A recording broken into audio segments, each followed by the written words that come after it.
Welcome to English with Afreen. In this listening test, you will hear a number of different recordings and you will have to answer questions on what you hear. There will be time for you to read the instructions and questions. And you will have a chance to check your work. All the recordings will be played once only. The test is in 4 sections. Write your answers in the question booklet. At the end of the test, you'll be given 10 minutes to transfer your answers to an answer sheet. Now, turn to Section 1. Section 1.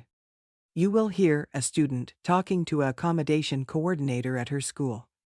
First, you have some time to look at questions 1 to 4.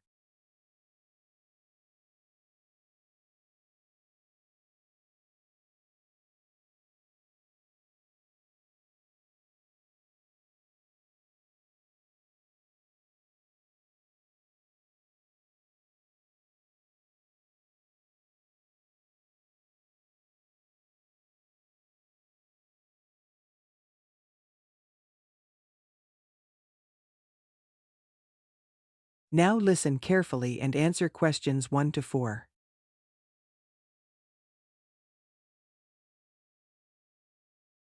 Sarah, I've heard that you want to move into a homestay family. Is that correct? Yes, that's right. I've been staying with my aunt, and now my cousin is arriving from Singapore, and my aunt needs the room for him. Oh, that's bad luck. Well, I'll need to get some particulars first. Sarah, what's your full name? Sarah Lim, and that's Sarah without the H at the end. How old are you, Sarah? 23, only just. It was my birthday on the 21st of August. Happy birthday for yesterday. How long have you been in Australia? A year in Adelaide and 6 months in Sydney. I prefer Sydney. I've got more friends here. What's your address at your aunt's house? Flat 1, 539 Forest Road, Canterbury. And the postcode is 2036. Okay. What are you studying now? I was studying General English in Adelaide, and now I'm doing Academic English because I'm trying to get into medicine next year. That sounds good, but it'll take you a long time. When would you like to move out from your aunt's? My cousin arrives on Friday morning, so I'd better be out on Thursday. What, the 7th of September? Yes, that's right.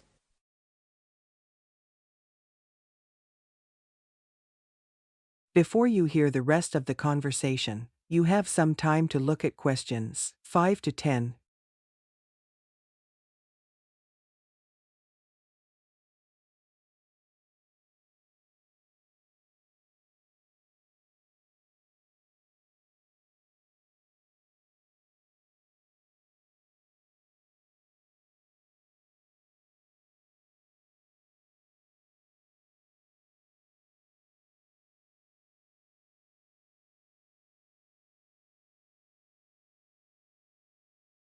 Now, listen and answer questions 5 to 10.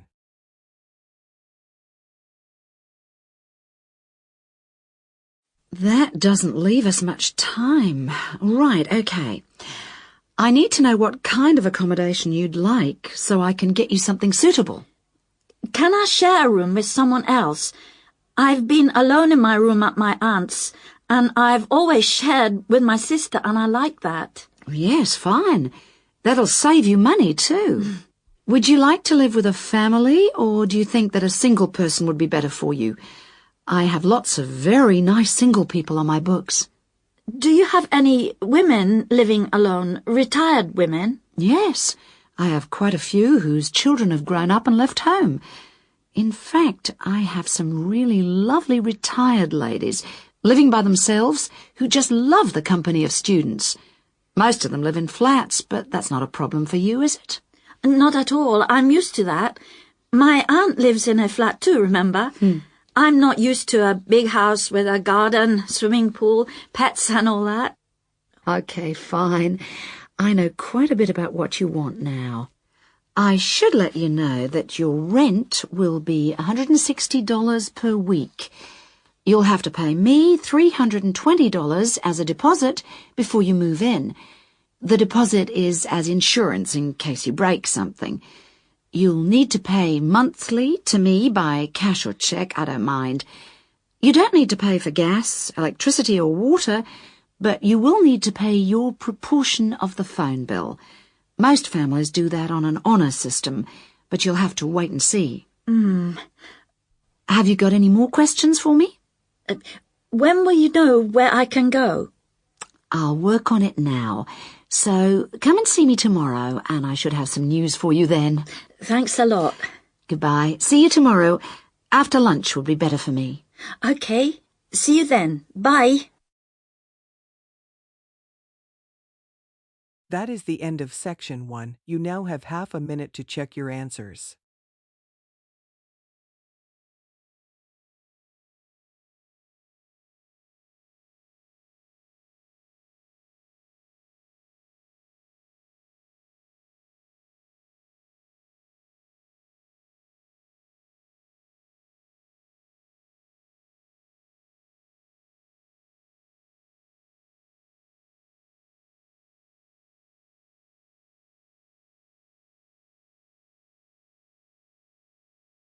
Now turn to Section 2. Section 2. You will hear a lecture about a summer festival in this year. First, you have some time to look at questions 11 to 14.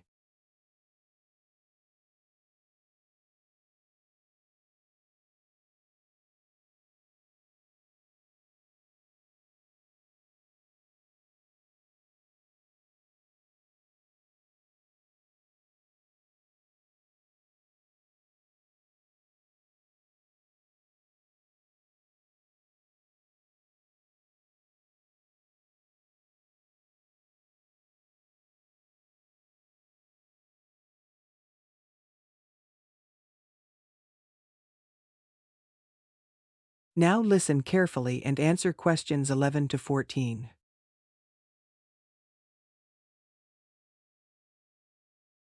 Good evening, and in this week's edition of Focus on the Arts, Jane Hemington is going to fill us in on what's in store for us at this year's Summer Festival.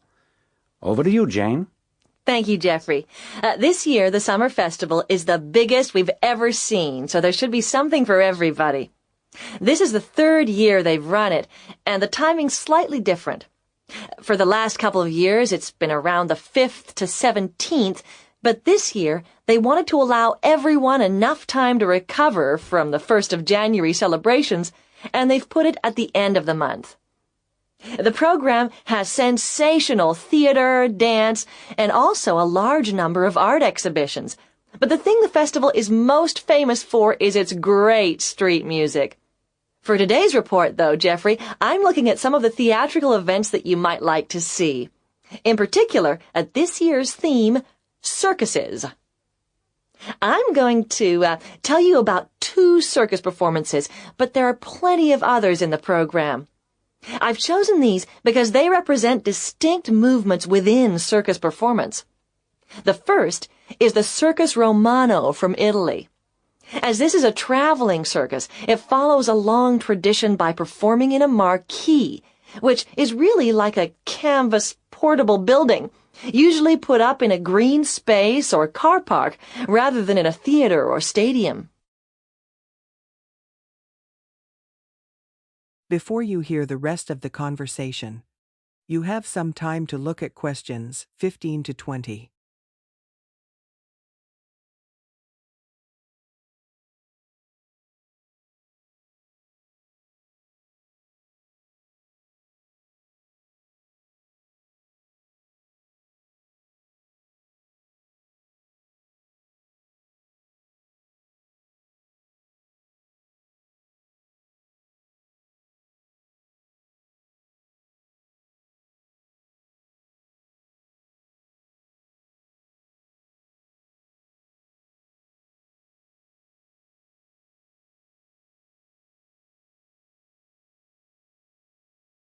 Now listen and answer questions 15 to 20. In spite of this, Circus Romano isn't at all like the traditional circuses I grew up with. There are no animals, just very talented clowning and acrobatic routines. The show has a lot of very funny moments, especially at the beginning. But the best part is the music and lighting. They're magical. At $45, it's very expensive anyway. It's really for adult tastes. In fact, much of it would be wasted on children, so I suggest you leave them at home. The second circus performance is Circus Electrica at the Studio Theater. The purists are suggesting that this isn't a circus at all. It's a showcase for skills in dance and magic, rather than the usual ones you expect in a circus. With only 6 performers, it's a small production which suits the venue well. The studio only seats about 200 people. For my money, it's the aerial displays which are outstanding, as well as the magical tricks. Features which are missing from Circus Romano. An interesting feature of the show is that the performers are so young. The youngest is only 14, but it's still well worth seeing. A good one for the whole family. And finally, as it's summer, you may wish to see some of the festival performances that are being presented outdoors, like the famous Mekong water puppet troupe performing in the city gardens this week. Now, water puppetry is amazing. It's large puppets on long sticks, controlled by puppeteers standing waist deep in the lake. The puppets do comedy routines, and there is some terrific formation dancing. This is a fantastic show, and the best moment comes at the end, seeing the puppeteers. When the troupe walks up out of the water, you get this amazing feeling. It's really hard to believe that what you've been watching is lifeless wood and cloth. As an adult, I had a great time, but I did note that other older people in the audience weren't quite as taken with it as I was. It's a must for young children, though, and that's the audience it's really aimed at. Well, that's all I've time for today, but I'll be back next week with more news of what's worth seeing and what it's best to miss. That is the end of Section 2. You now have half a minute to check your answers.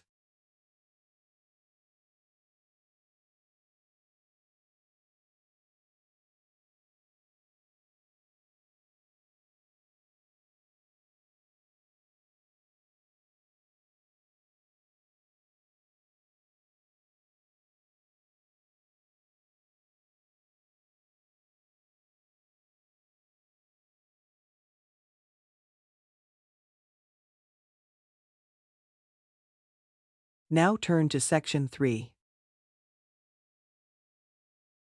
Section 3. You will hear a conversation in a university student services office. First, you have some time to look at questions 21 to 25.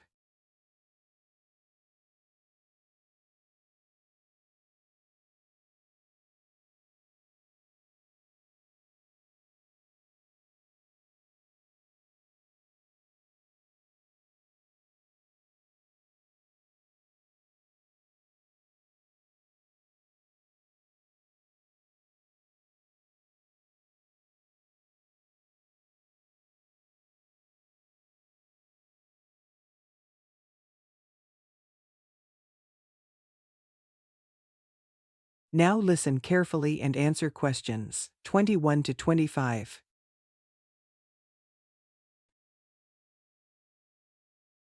Hello, I'm Dawn Matthews. Yes, hello. I've been referred to you because I'm inquiring about the refresher courses that you run. I'd like to find out a bit more about them. OK. Well, we run quite a few different short courses for students who are either returning to study or studying part-time. Tell me about your situation. Well, I think that I really need some help in preparing for the coming semester, especially to build up my confidence a bit and help me study effectively because, you see, I've been out in the workforce for nearly 12 years now, so it really is a long time since I was last a student. Yes, it can seem like a long time, can't it? Well, let me start by telling you what courses we have that might suit you. Are you an undergraduate or a postgraduate, arts or sciences? Undergraduate, and I'm in the business faculty. Right then. First of all, there's our intensive Study for Success seminar on the 1st and 2nd of February. It's aimed at students like you who are uncertain about what to expect at college and looks at a fairly wide range of approaches to university learning to motivate you to begin your study and build on your own learning strategies. That sounds good. What are some of the strategies that are presented? Well, we try to cover all aspects of study.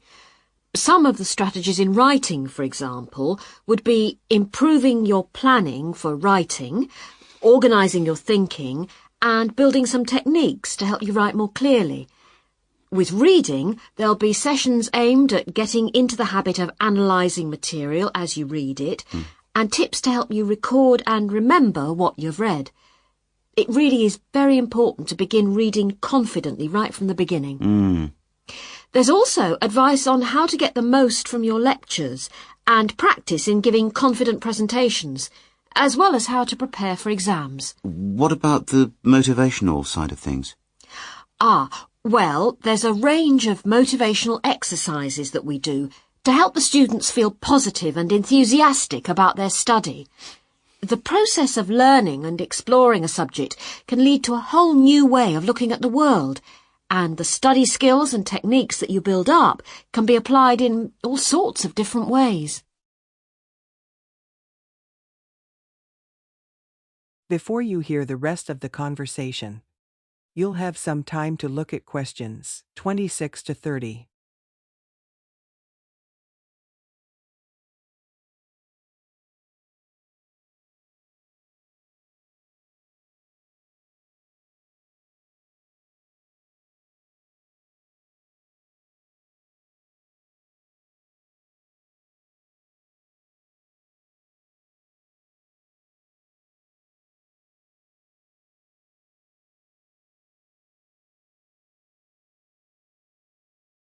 Now, listen and answer questions 26 to 30. Actually, I'm very excited about the whole thing of taking up studying again, but, I'm a little nervous about whether I'll manage to get everything done. I suppose it's the same for all mature students. Of course it is. Two of the key components of the course are time management and overcoming procrastination.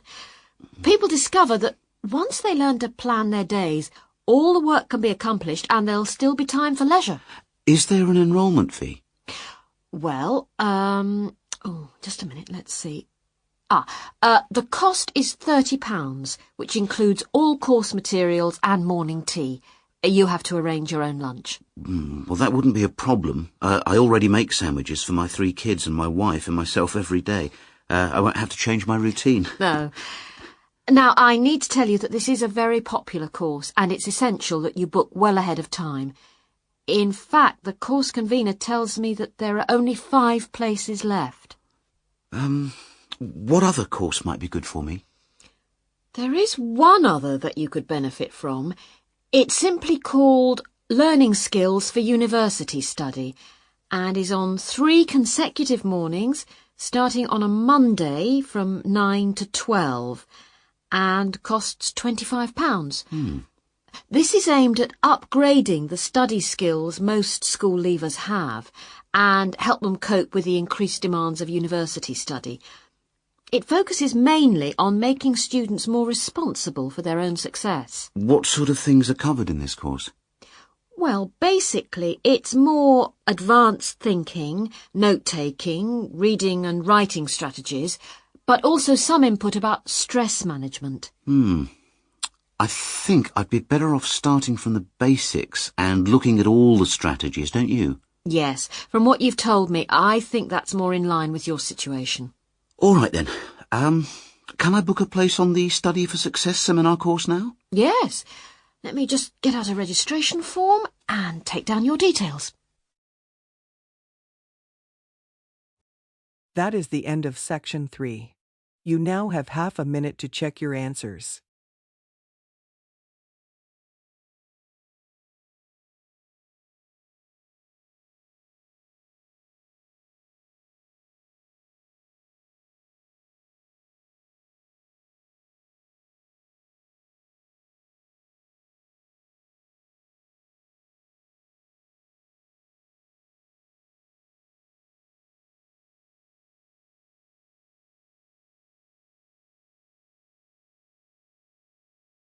Now turn to Section 4.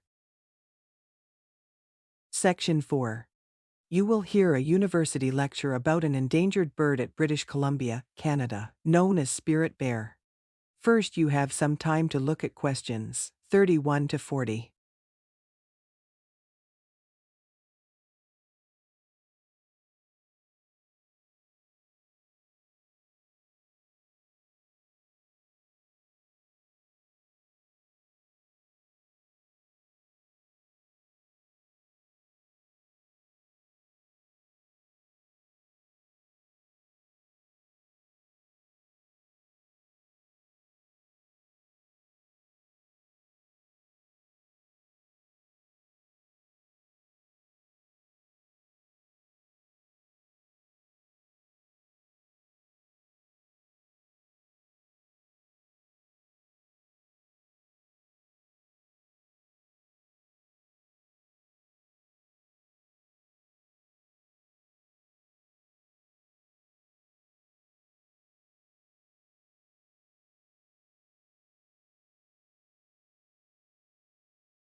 Now listen carefully and answer questions 31 to 40.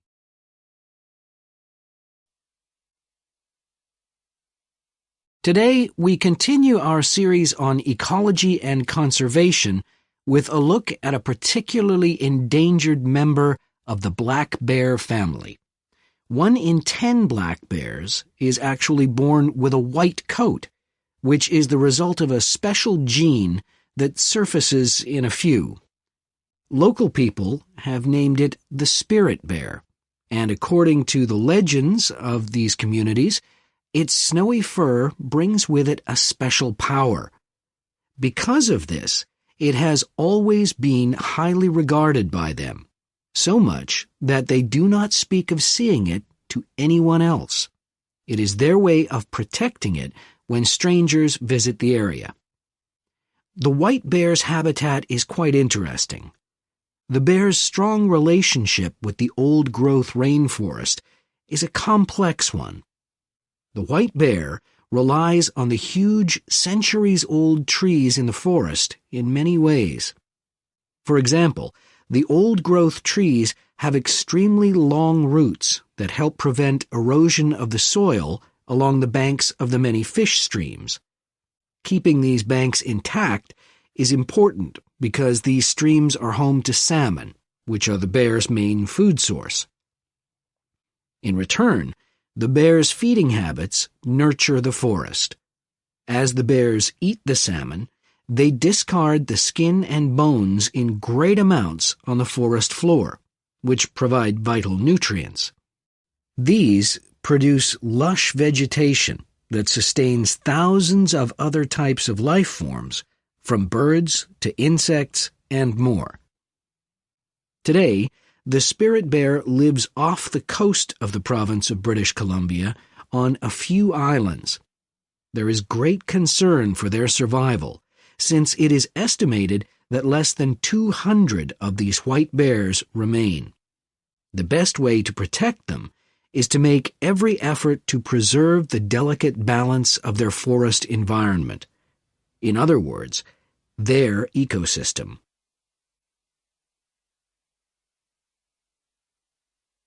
The greatest threat to the bear's existence is the loss of its habitat.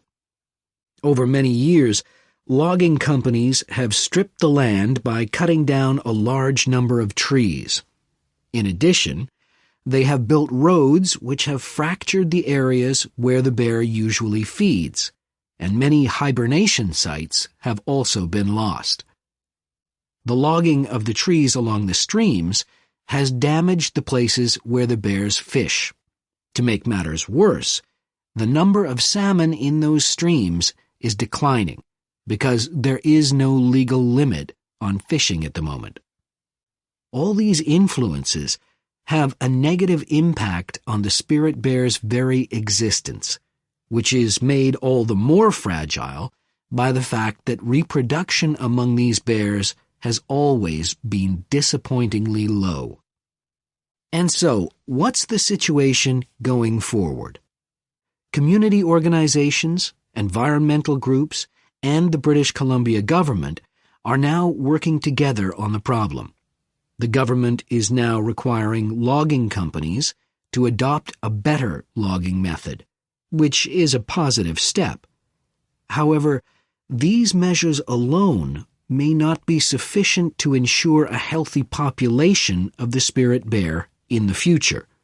Other steps also need to be taken. While it is important to maintain the spirit bear's habitat, there also needs to be more emphasis on its expansion. The move is justified as it will also create space for other bears that are losing their homes to damage. That is the end of Section 4. You now have half a minute to check your answers.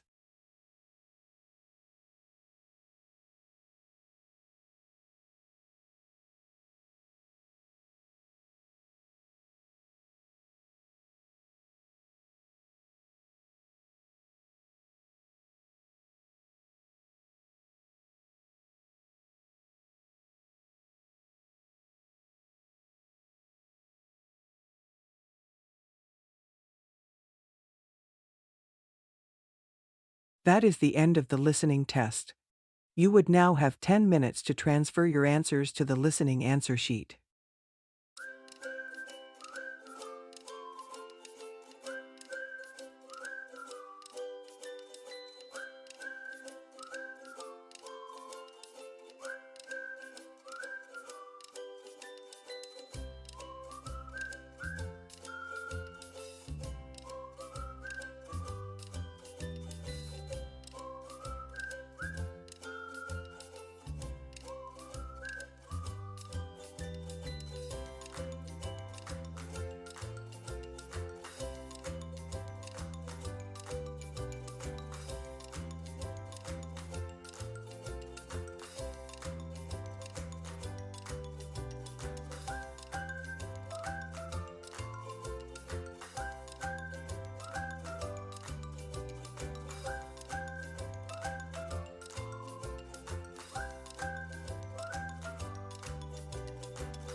If you score 1 to 18, you are unlikely to get an acceptable score under examination conditions, and we recommend that you spend a lot of time improving your English before you take IELTS.